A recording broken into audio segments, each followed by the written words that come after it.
If you want to educate, you want people to learn, you have to give them authentic experiences. And how do you get those experiences? You have to work with that technology. You have to be in that space. You have to create those dynamics. And that's what the room does.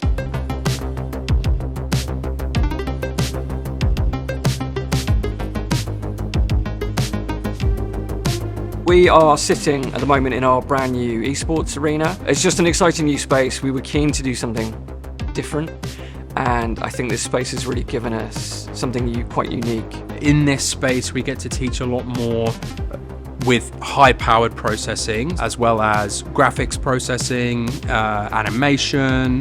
One of the most critical aspects for us was making sure that this space could function both for teaching, but also for esports. It needed that dual functionality. There's a lot of focus on new ways of immersing students in the learning process, investing in simulation-based learning, and looking at ways to kind of focus students on teamwork, collaboration.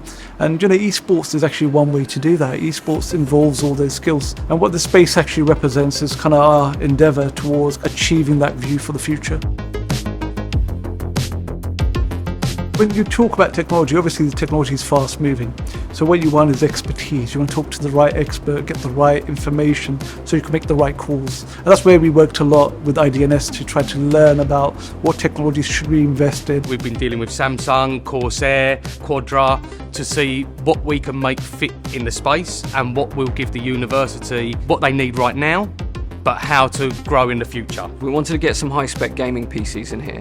PCs that would rival what gamers would have either in their own home or better than they would have access to in their own home. You can't have a drop in frame rate, you can't have lag, because it means the difference between winning and losing. On top of that, we managed to get a 4.8 meter video wall, and it has such an impact on anyone that walks into the space.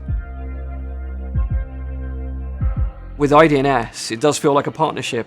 They don't knock ideas back. Everything is encouraged, supported, they'll give us guidance where we need it. And it really makes a massive difference to a project like this. Everyone's talking about this at the moment, and everyone wants to come here. I've got universities from all over the country that are looking to come here specifically to see this room, to see how do we do esports the way that St Mary's have done it. Without having that real experience, exposure to the technology, how do you master it? And that's what we want to give to the students, some way of getting that experience and mastering those technologies. Giving the younger generation an opportunity to come into a new space, have access to state-of-the-art technology, to engage with something that is really quite new, is exciting, because part of education's responsibility is to evolve with those times. You can't stand still, you have to progress.